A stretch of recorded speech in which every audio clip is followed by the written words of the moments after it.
Ko'rinyaptimi aka ekran? Ha, ko'rinyapti. Qarang. Xo'p. Birinchi darsimizda bizda bozor haqida shunchaki tushunchalar bo'ldi. Masalan, nimada ishlaymiz, nimalarda savdo qilamiz, aynan qanday savdo qilamiz, keyin o'lchov birliklari, qanaqa hajmda savdo qilamiz. Shu hamma anular keltirib ko'rsatildi. Oxirida bilgan bo'lsangiz, tahlil turlari, ya'ni analiz qilish turlarini bo'lib o'tdik 3 taga. Birinchisi texnik analiz hisoblanadi, ya'ni bozorda o'sha grafik, biron bir mahsulotning narxini grafikiga qarab, har xil chiziqlar tortib yoki u yoq qarab, ya'ni analiz qilinadi. Bozor qaysi taraf ketadi? Taxmin emas, bu hammasi bilimli analiz qilinadi. Xo'p, endi bozor grafikini oladigan bo'lsak, bozorda grafikida hozir bozor grafigi mana men hozir real analizni ko'rsataman.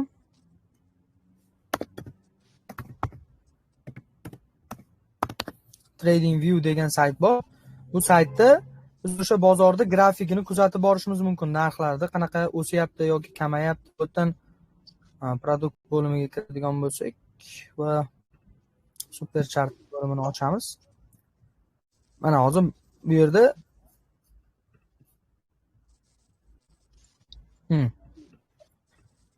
ko'rganimiz hozir masalan Apple kompaniyasini aksiyasi ekan. Bizga deylik valyutniy paralardan yevro USD kerak bo'ladi. Masalan, yevro USD narxi.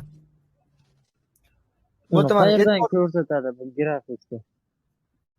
Grafikga kirishlarda hali hammasini keyin tushuntiraman. Faqat hozir prosta ko'rsak, mana grafikda e'tibor bergan bo'lsangiz, men hozir bu grafikni o'zgartiraman. Qarang, masalan, biz ko'pincha mana bunaqa narxlarni ko'rganmiz. Narx o'sishi, kamayishi.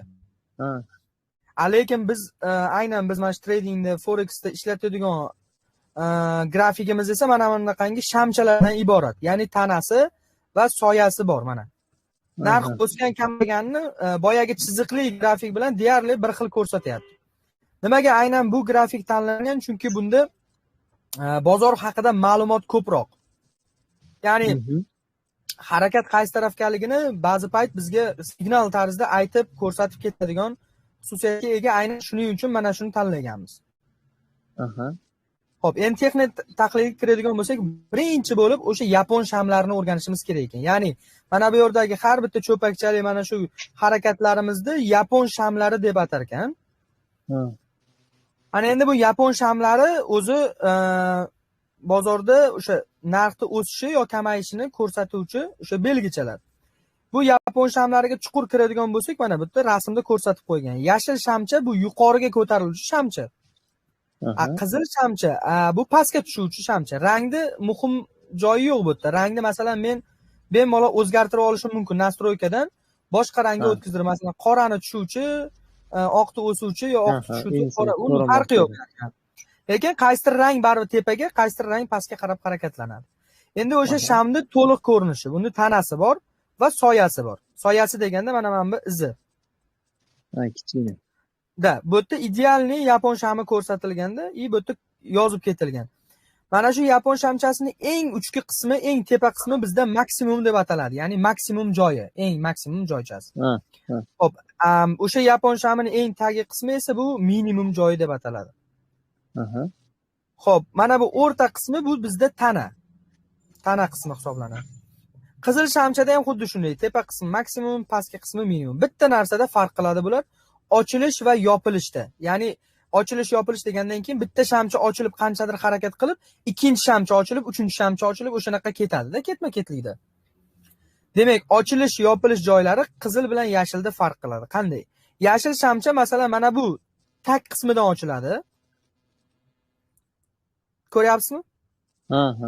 Mana shu qismdan ochilinadi va yopilishi esa hozir uni ochilishlarini ham ko'rsataman. Men real bozorda ko'rsataman qanday ochilib yopilishini. Ya'ni paydo bo'ladi-da. Paydo bo'ladi-da, mana masalan mana bu qismda yopilgan bo'ladi. Mana bu dumchalar nima bizga qizig'i bor? Qanaqa narsa o'zi bu deydigan bo'lsak, bu dumchalar xuddi bir xaritaga o'xshaydi-da, izga o'xshaydi. Ya'ni bozor ochilgan, keyin pastroqqa tushgan, keyin teparoqqa ko'tarilgan, shu yerda o'ynab oxiri shu yerda yopilgan. U eng maksimum borgan joyi demak shu qism ekan, eng minimum borgan joyi shu qism ekan. Aha. Qizil shamchani ham bitta aytib olay, keyin men sizga real bozordan ko'rsataman. Demak, qizil Aha. shamchada tepadan ochilib, pastdan yopiladi. Bu yerda salgina mana bu slaydda xatolik ketgan, tepani yopilish qilib qo'yibdi. Bu yerdan ochilib, pastda yopiladi. Endi logichniy o'ylab ko'rsak, mantiqiy o'ylab ko'rsak, narx rostdan ham ochilgan joyidan yuqorida yopilsa, u o'suvchi shamchada. Masalan, narx qarang, 10 mingda ochilib, 10.500 da yopilsa, bu qanaqa shamcha bo'ladi? Yashilmi, qizilmi?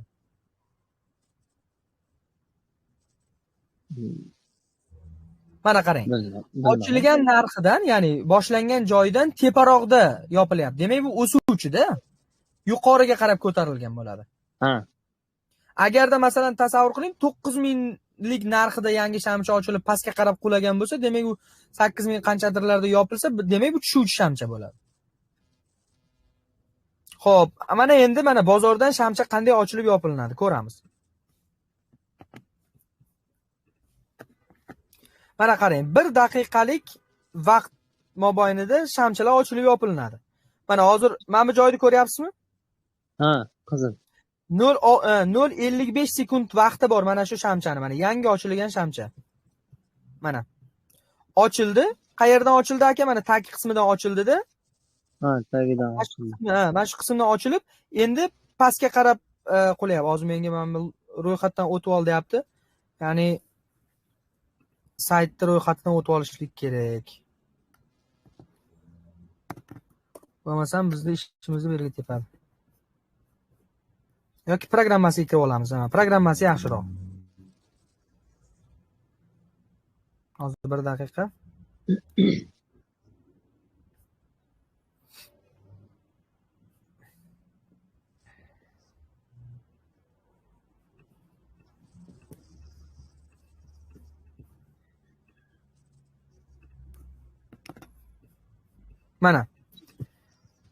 Mana bu quyidagi shamcha hozir harakat. Bu yerda ranglar boshqacha, ko'rdingizmi? Ha, ha. Mana e'tibor bergan bo'lsangiz, shamcha hozir mana bu qismda yopildi-da, yangi shamcha ochildi. Ha. Yangi shamcha tepaga bitta ko'tarilib, yana pastga qarab ketyapti. O'sha ko'tarilgan paytida e'tibor bering, ana bu bo'lyapti. Nima deydi? Soya qoldirib ketyapti o'zidan. Mana soya qoldirdi.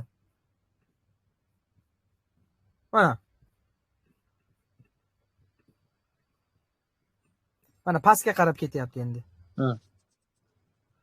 Hozir buni kuzatamiz. Qanaqa 18 sekund vaqti bor ekan mana. 1 minutda yangi shamcha ochiladi. Har yangi minutda yangi shamcha ochilinadi. Hozir kuzatamiz. Bu qanaqa holatda qoladi? Ha, pastga qarab harakatlanyapti, to'g'rimi? Ha, qora shamchalar hozir bu qorasi boya qizil o'rnida yashil. Shunday.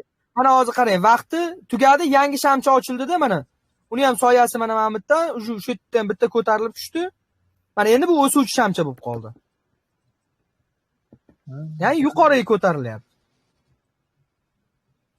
Ya'ni quyidagicha ishlaydi-da bozor. Bitta shamcha mana bitta paydo bo'ldi shamcha. Keyingi shamcha yonidan paydo bo'ldi-da, u pastga qarab qo'yapti. Keyingi shamcha ochiladi, u tepaga qarab ketishi mumkin, xohlasa pastga, u endi bozorda o'zining narxiga bog'liq. Bu prosta bizda narx ifodalab beradi. Bilishimiz, tushunishimiz kerak bo'lgan joyi nima desak, mana shu shamchani maksimum joyi, minimum joyi, ochilish, yopilishini qayerdaligini bilib olsak bo'ldi.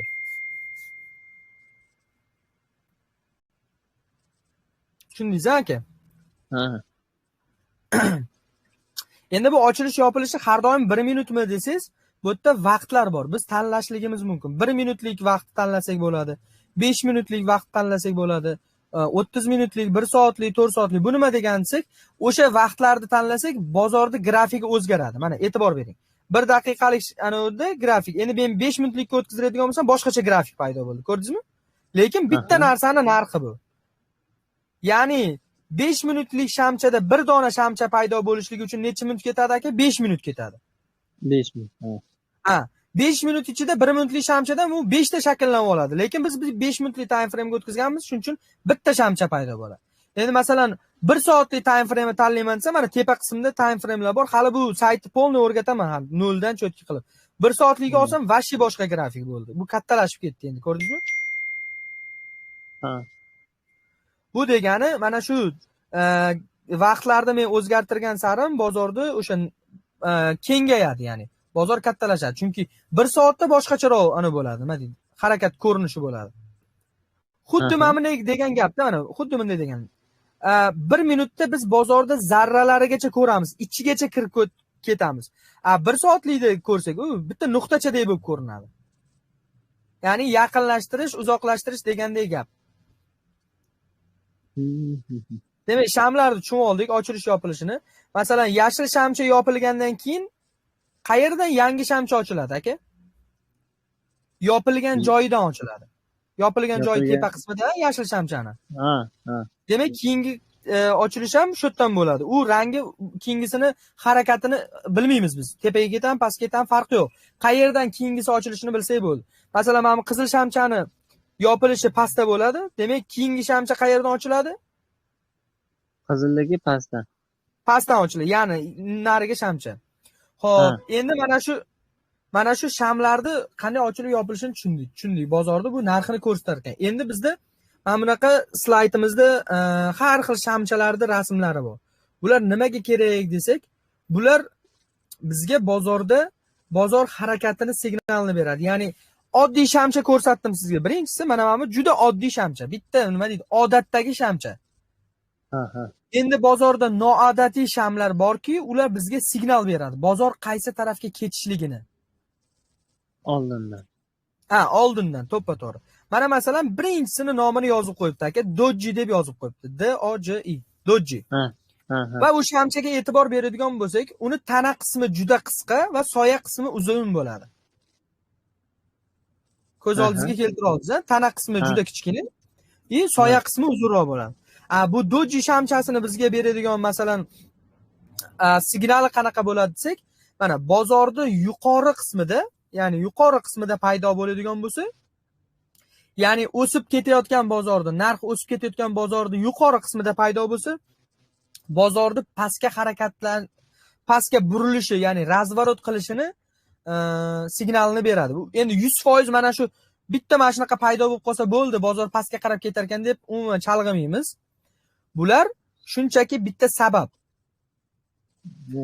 Biz esa tradingda savdo qilishimiz uchun, savdoga kirishligimiz uchun eng kamida 3 ta sabab kerak bo'ladi.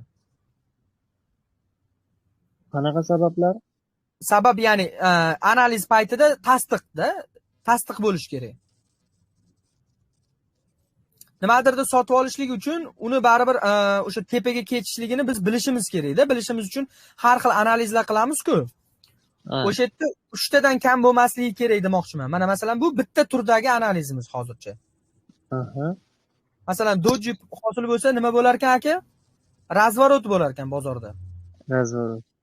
Demak, bu razvorot paytida paydo bo'ladigan shamcha ekan. Buni misol qilib bozordan kuzatamiz, topamiz o'sha doji shamchasini.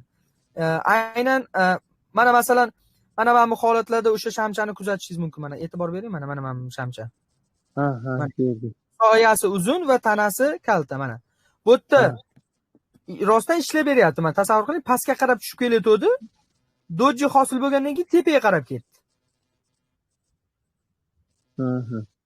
Mana endi yana bitta misol. Yuqoriga ko'tarilib ketayotdi. Aka, mana bu yerda yashil shamcha juda tepaga ko'tarilgandi. Nima hosil bo'ldi? Yana doji hosil bo'ldi. Doji hosil bo'lib, bozor pastga qarab harakatlanyapti. Ko'rdingizmi? Mana bitta misol uchun misolda sizga. Yana bitta mana misol. Mana o'rtada shamchalarga e'tibor beramiz. Bozor pastga qarab tushib kelayotdi. O'rtada yashil doji paydo bo'ldi mana. Kichkina. Xuddi shunday. Endi bozor qaysi taraf ketdi? Tepaga qarab ketdi. Bu demak, hali 100% degan narsa emas, shunchaki nima ekan aka bozorda? Bu bitta sabab ekan. Sabab. Hali mana birinchi darsda, mana bu ikkinchi dars deylik, ikkinchi darsda endi texnik tahlilga kirgan bo'lsak, bozorda endi bir dona sabab topdik. Ya'ni bozorda endi tushuna olamiz. Sal bo'lsa ham shunaqa shamchalarni ko'rib qolsak, bo'ldi, bu yoqdan bu yoqqa ketib qolish mumkin deb turib, biz ideya qila olamiz. Keyingi darsda yana bitta, keyingi darsda yana bitta, keyingi darsda yana bitta qo'shilib oxiri bitta mukammal analiz qilishni o'rganib olamiz. Tushundingiz-a? Menga daftar uchun kerak bo'ladimi yozib olgan aka? Aka, bunday qilingda, darsni tugagandan keyin videoni bitta boshqatdan ko'rib, o'sha hamma aytilgan narsalarni yozib kerak. Masalan, mana shu svechalar yodlab, bozordan topib analiz qilasizda. Hammasini emas, kerakli so'zlarni yozishni kerakmi? Shunday aka, o'zingiz uchun yozasiz bo'ladi. Agar yozmasangiz ham videoni ko'rib tursangiz bo'ldi. Mana yana bitta misol ko'rsataman. Bozor pastga qarab qulab ketayotdi. O'rtada aka nima hosil bo'ldi? Yana bitta razvorot kichkina. Doji deyiladi. Soyasi uzun va tanasi juda kalta. Tanasi juda kichkina. Bu yuqoriga qarab bozorda harakatlantirdi. Mana sizga bitta analiz turiga qo'shib qo'yishimiz kerak bo'lgan narsa. Endi qarang, bitta donasini chuqur o'rgatdim, qolganini unday qilmayman-da, tezda aytib ketaveraman. Ya'ni bu ham demak nima ekan, bu bozordagi hammasi nimadir qilishiga bozorda oldindan aytib beradigan svechalar ekan. Endi keyingisi marabozu deb nomlanadi. Marabozuni aka soyasi bo'lmaydi. Ya'ni soyasi shamcha. Bu soyasi bo'lmaydi nima degani? Ochiliboq o'sha ochilgan tomoniga qarab kuchli ketgan bo'ladi-da bu. U ya'ni pastga tepaga o'ynab turmaydi. Bitta masalan tepaga qarab yurib ketyaptim, dalshi tepaga ketadi. Pastga qarab yurib ketyaptim, dalshi pastga ketadi. Bundan nima ma'lumki, bu shamcha bizda qat'iyatli shamcha deyiladi. Aniq tepaga ketdimi, kuchli, ya'ni kuch tepaga bo'ladi. Agar qizil shamcha bo'lib shunaqa kuchli pastga oqib ketsa, bu degani kuchli oqish pastga bo'lyapti degani. Demak, harakat hali kuchli pastga. Masalan, bitta doji paydo bo'ldi-da, dojidan keyin yuqoriga qarab marabozu paydo bo'ldi. Siz nima qilasiz aka mana shu paytda? Bilmadim. Buy bitimini, ya'ni sotib olish bitimini olsak bo'ladi yoki bitimni ochishni hozircha qo'ymay turaylik. Ya'ni tepaga qarab kuchli razvorot boshlandi degani. Nimaga desak, birinchi o'rinda doji hosil bo'ldi, razvorot bo'ldi bozor. Nima qilishim kerakmi shunda? Ikkinchi o'rinda marabozu hosil bo'ldi. Bu degani tepaga qarab harakat kuchli. Prosta analiz paytida demak bozor yuqoriga yurish ehtimoli katta deb ayta olasiz-da. Shunday. Ana endi mana bu svechaga e'tibor beramiz. Engulfing deb nomlanar ekan. Engulfing nomi engulfing deyiladi. Bu svecha nima yordam beradi desangiz, bu yutib oluvchi svecha hisoblanadi. Yutib oluvchi. Ya'ni yutib oluvchi nima degansa, mana bitta yashil svechani keyingi qizil svecha to'liq qoplab qo'yadi. Ya'ni yutib olayotganga o'xshaydi. Qarang, kattaroq-ku. Bu o'sha qaysi tomonga yutib olsa, demak harakat qaysi tomonga bo'ladi? O'sha tomonga bo'ladi. Mana hozir qaysi svecha yutib olyapti? Qizil. Pastga qarab ketadi bozor. Xuddi shu anoni pastida teskarisini ko'rsatib qo'ygan. Qizil svechani yashil svecha yutib olyapti. Demak harakat tepaga bo'ladi. Bir tomonda chizig'i bo'lmasa-da, endi kichkina cho'pagi. Yo'q, chizig'i bo'lsa ham bo'laveradi aka. Bitta endi ko'rsatilmagan bo'laveradi u ham. Qolganlari mana bu yerda ko'rsatib qo'yilgan down up deb, ya'ni bu yerdagi mana shu qatordagi hammasi bozordan ko'rib qolsak pastga harakatlantirishdi belgisi ekan, pastga harakat borligini. Agarda biz mana bu qatordagi shamchalarni birgalikda ko'rib qolsak, bu qaysi tomonga ekan? Tepaga ko'tarilishligi mumkin ekan. Mana ko'rsatib qo'ygan. Eng muhimi doji bu yerda bilishimiz kerak bo'lgan narsa, boshqa narsasi kerak emas. Qolganlarni shunday ko'rib, yodlab, bozordan ko'rib qolsak, misol uchun topib o'shani ishlatsak bo'ladi. Asosiy narsalarimizga o'tib olishligimiz kerak. Xo'p, dojini mana bozorda misol qilib ko'rsatyapti. Endi mana qarang, dojiga sal chuqurroq kiramiz aka. Bir dona doji paydo bo'lib qolsa, bu degani bozor pastga qarab yo tepaga qarab ketib qolmas ekan. Unga yana tasdiq kerak ekan. Ya'ni qarang, bu yerda hamma narsa isbotga taqalyapti. Ya'ni bozorning yuqori qismida doji hosil bo'lsa, bizga sirazi signal keladiki, bu pastga qarab harakat boshlanadi degani. Va undan keyingi, ya'ni dojidan keyingi shamcha ham agar pastga qarab harakatlansa, bunda aniq pastga ketadi degani. Tushundingiz-a? Ya'ni dojidan keyin tepaga qarab yana bitta svecha ketib qolsa, bu bizga nima deydi? Ishlamaydi, kerak emas bo'ladi.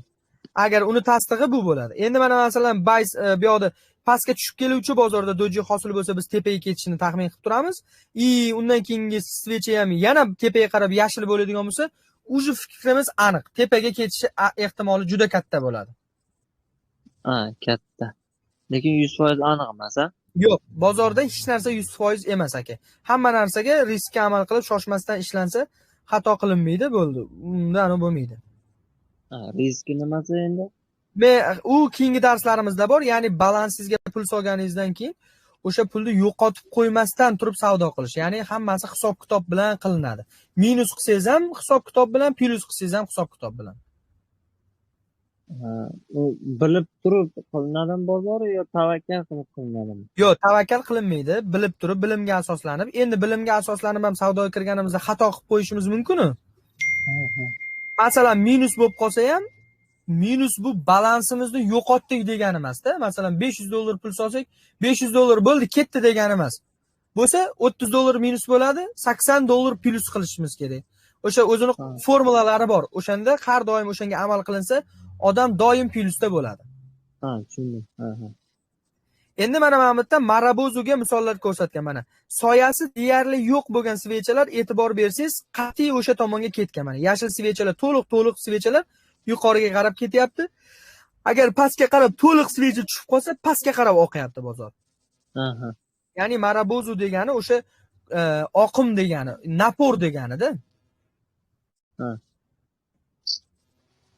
Ana endi bozordan qarshilik va qo'llab-quvvatlash darajalarini o'rganamiz. Ya'ni bozorda grafikida bizda ruschani ham tushunasiz aka? Ozmoz, ha, tushunaman. Поддержка, сопротивление, ya'ni qarshilik и поддержка borda. Ha. Mana bu yerda bozorda grafikini ko'rsatib qo'ygan. Bu nimadirda narxi, tasavvur qiling, tillani narxi. Ha. Mana tilla o'sgan, sal tushgan, o'sgan, tushgan, o'sgan, tushgan, o'sgan, tushgan, o'shanaqa bo'lib bozorda bitta grafik paydo bo'ldi. Ana endi buni siz mana oddiy ko'z bilan ko'rsangiz, bo'ldi, bu o'sgan, tushgan, nima bu narsa desangiz bo'ladi. Lekin treyder odam buni bittada chiziqlar tortib bilib oladi. Qaysi joy nima u, qaysi joy nima u. Biz hozir siz bilan ikkita dona уровень haqida gaplashamiz. Уровень сопротивления, уровень поддержки. Ya'ni ular to'g'ri chiziqdan iborat bo'ladi. Qarshilik darajasi, ya'ni o'sha сопротивление bor-ku. Bozorda maksimum qismida bo'ladi, ya'ni yuqori qismida. Qarang, e'tibor bering. Bozor kelgan, shu qismga yetganda pastga qarab qulagan. Pastga qarab kelib turib, yana shu yoqqa yetib kelganda yana pastga tushib ketgan. O'sha 2 marta urilgandan keyin uchinchisida sizda nima shubha bo'ladi bu nuqta haqida? Ya'ni o'sha yerdan o'ta olmayapti bozor. Demak, bu yuqori qismida joylashgan nima bo'ladi? Сопротивление bo'ladi. Endi bozor pastki qismida ham xuddi shunaqa holat bor ekan. Bozor kelgan, buzolmagan. Kelgan, buzolmagan. Kelgan, buzolmagan. Demak, bu уровень haqida sizda nima fikr bo'ladi? U pastki qismida joylashgan уровень bilmadim. Поддержка bo'ladi-da. Ha, поддержка. Tushundingiz, a? Ha. Ya'ni yuqori qismida bozorda o'sha qarshilik qilib turibdi, pastki qismida esa uni qo'llab-quvvatlab turibdi. Chiqib ketmasligigami? Lekin bu qachondir chiqib ketadi. Prosta undan oldin analiz qilib savdoga kirsak bo'ladi mana shunaqa paytlarda. Xuddi mana bunday narsa-da aka. Bozor tasavvur qiling. Analiz deydimi? Analiz qilish shunday bo'ladi. Sekin-sekin kiryapmiz. Hozir faqat siz tushunmagan joyni sira so'rasangiz bo'ldi aka. Qarang. Bozorda bitta uyga o'xshating-da. Uyda tomi bo'ladi, poli bo'ladi, to'g'rimi? Endi bitta koptokchani olingda, o'sha uyga bitta pastga qarab ursangiz nima bo'ladi? Bozor o'sha polga tegadi, keyin tomga tegadi. Yana polga tegadi, tomga tegadi. Endi tasavvur qilib ko'ring. O'sha tomda bitta teshigi bor-da. Oxiri o'sha yerdan to'pcha chiqib ketib qoldi. Tomda ustiga chiqib qoldi. Endi tomda usti tekis deb tasavvur qilsak, endi to'pcha qanaqa harakatlanadi? Endi tomda ustida sakraydi. Tushunyapsizmi? Xuddi bozor ham o'shanaqangi qanaqadir chiziqlar bo'ladi, yashirin chiziqlar. Uni ko'zimiz bilan topa olmaymiz. O'sha tradingni o'rgangan paytimizda ko'z bilan topsak bo'ladi. Bitta nuqtaga 2-3 marta urilgan chiziqlarni ko'rib qolsak, demak o'sha yerda qanaqadir pol yoki tom borga o'xshatib topishimiz kerak. Buni real bozordan ko'ramiz endi. Hozir bizga shunda mana bu shamchilarni o'rganish ham muhim Nima o'sha? Albatta aka, bu bozorni harakatidan nima deydi, misolda harakatini Ha. o'rganishimizga yordam beradi. Aka, mana e'tibor bering, men sizga bitta chiziq tortib beraman. Mana shu zonadan bironta urovень ko'ryapsizmi ko'zingiz bilan? Bir xil joydan, deyarli bir xil joydan qaytgan. Endi rovna emas, deyarli bir xil joydan qaytgan.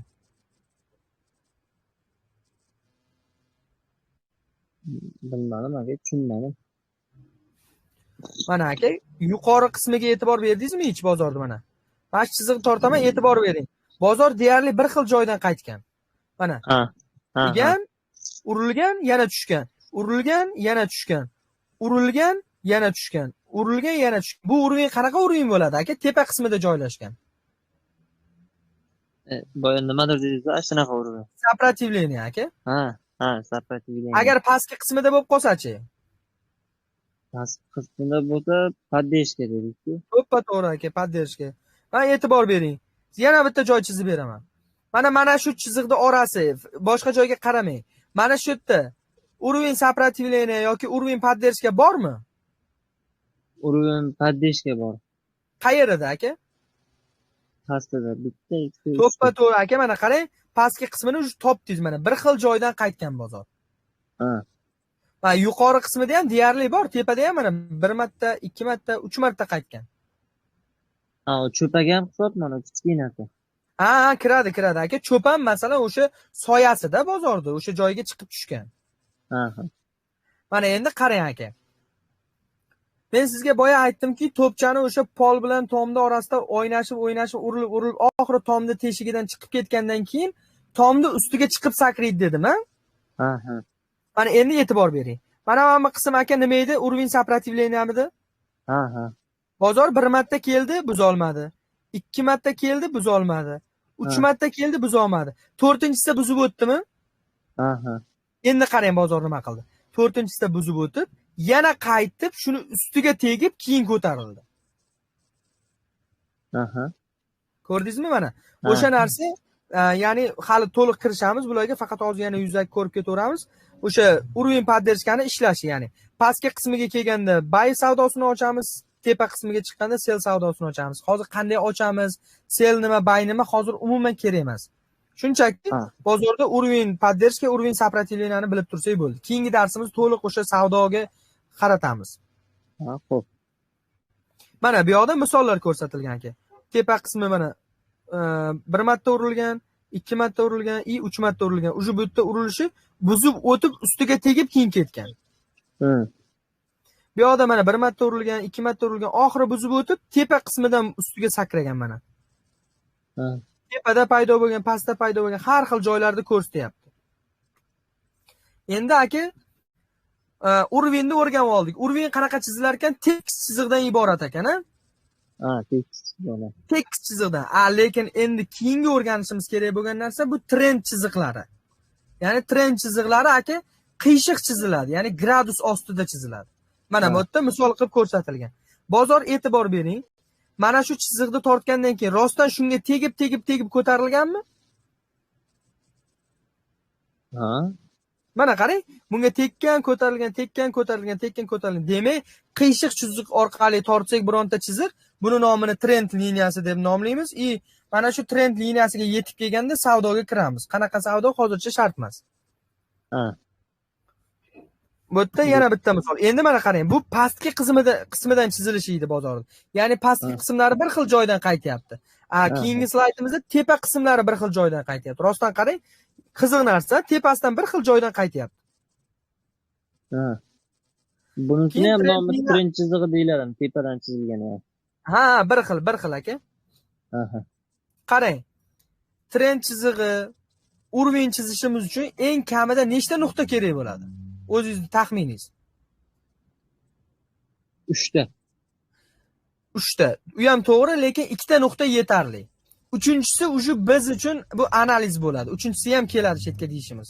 Aha. O'zi chiziq tortishimiz uchun 2 ta nuqta kerak bo'ladi-da. Любой masalan, matematikada ham xuddi shunday. 2 ta chiziqni 2 ta nuqtani birlashtirsak chiziq bo'ladi. Bunda ham xuddi shunday. Mana bu yerda bozorda analiz qilishgan endi. Tepa qismidan trend liniya tortishgan, Bu yoqdan trend liniya tortgan, bu yoqdan trend liniya tortgan. Shu yerlarda rostdan ham o'sha chiziqlarga urilib bozor tepaga ko'tarilgan. O'sha urilishidan oldin biz savdoga kiramiz, ko'tarilgan paytda foyda qilib olamiz.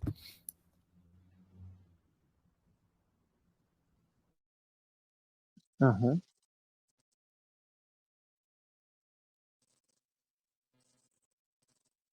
O'chib qoldi aka.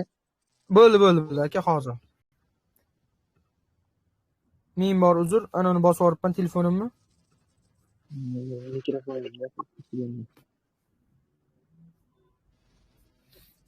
Eshitilyaptimi bolalar? Ha, eshitilyapti. Bo'ldi. Trend liniyalari ham demak tushunarli. Hozir men uni bozordan ko'rsataman. Endi trend liniyasini real bozordan topib ko'ramiz.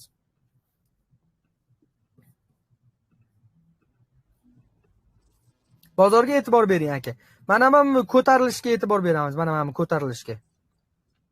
Trend liniyalari eslab qoling, ko'tarilayotgan paytda yoki tushayotgan paytda paydo qilinib ketiladi. Ya'ni bozor ko'tarilayotgan paytda yoki tushayotgan paytida. Mana bu nima topdik? Biz hozir ko'tarilayotgan narsani topdik. Trend liniya chiza olamanmi shu yerda? Ha, chiza olasiz. Bir xil joydan qaytgan, mana bu yerga e'tibor bering-da. Ha. Mana. Hozir. Mana.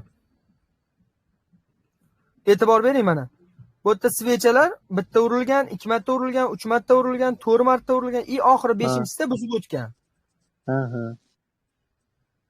Xuddi shunday mana trend liniyani endi tepadan tortilishini ko'rsataman. Mana tushib kelayotgan bozorda tepadan bunday trend liniya tortadigan bo'lsak, mana 1 marta urilgan, 2 marta urilgan, 3 marta urilgan, mana 4-chisida oxiri ozgina yana qaytib, yana buzib o'tib ketgan. Ya'ni bu bozordagi trend liniyalar bo'ladi. Demak, qarang, biz bugungi darsda nimani o'rganishimiz kerak edi, nimani o'rgandik? Bozorda uровень поддержка chizish, trend liniyalarni chizish hamda svechalar bo'yicha analiz qilish. Ya'ni svechalarni doji hosil bo'lganda bozor razvorot beradi. O'sha narsalarni topishimiz kerak edi. Mana o'sha narsalarni topdik. Xo'p, hozir yana nimani ko'rishimiz kerak edi?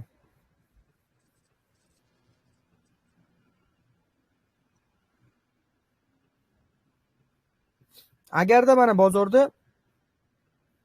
mana bunaqangi holat bo'lsa, nima bunaqa chizyapti, tushunmayapman.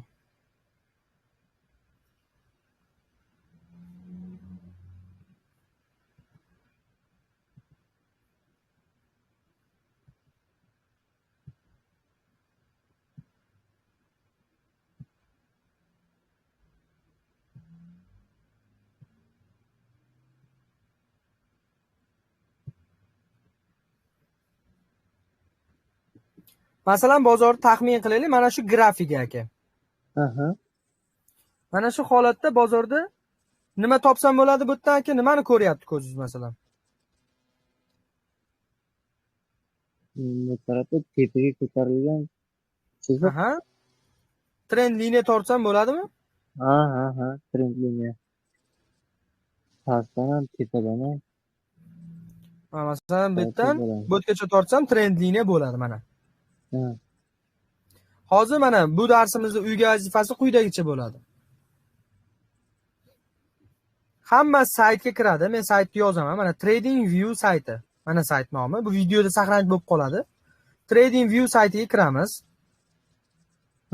Ro'yxatdan o'tishni hamma bilsa kerak, mana.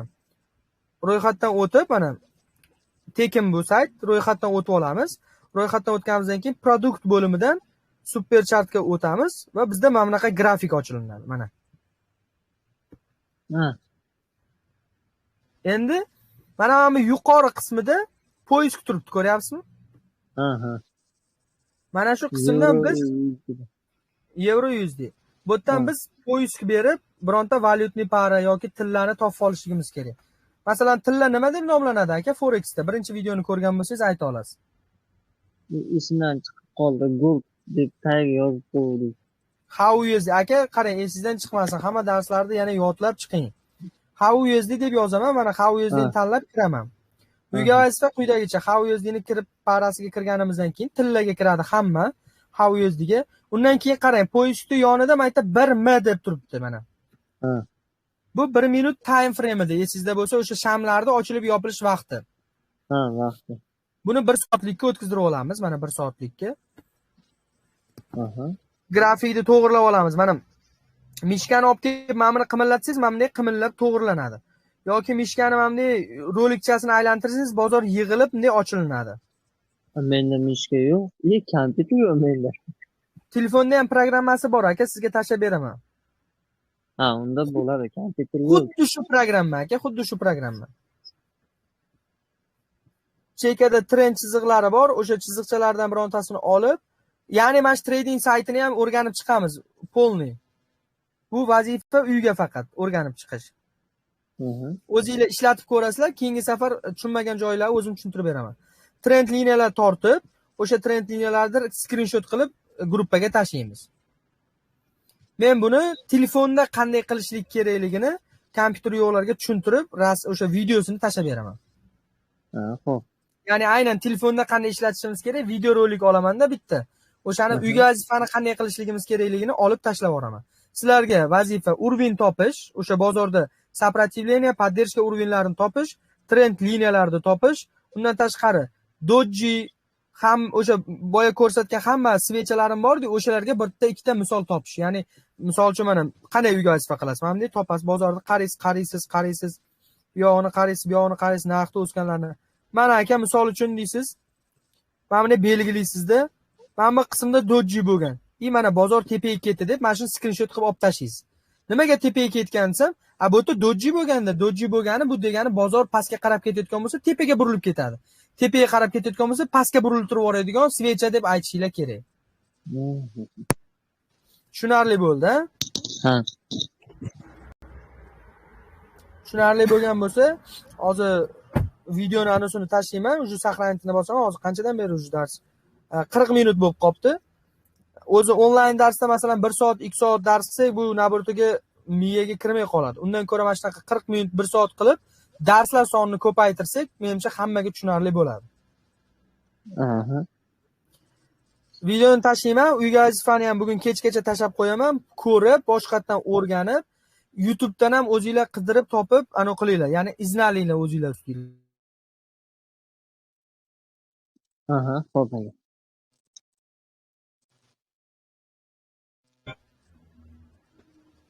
Tushunarli bo'ldimi? Tushunarli. Bo'ldi. Uyga vazifalarni tekshirib olaman. Aka, o'zingiz ustingizda ishlang, videolarni ko'ring, savollar bo'lsa bemalol yozavering. Xo'p aka, xo'p. Mayli, rahmat. Tushunmaganim bo'lsa o'zingizga aytaman. Bo'ldi, xo'p bo'ladi, xo'p.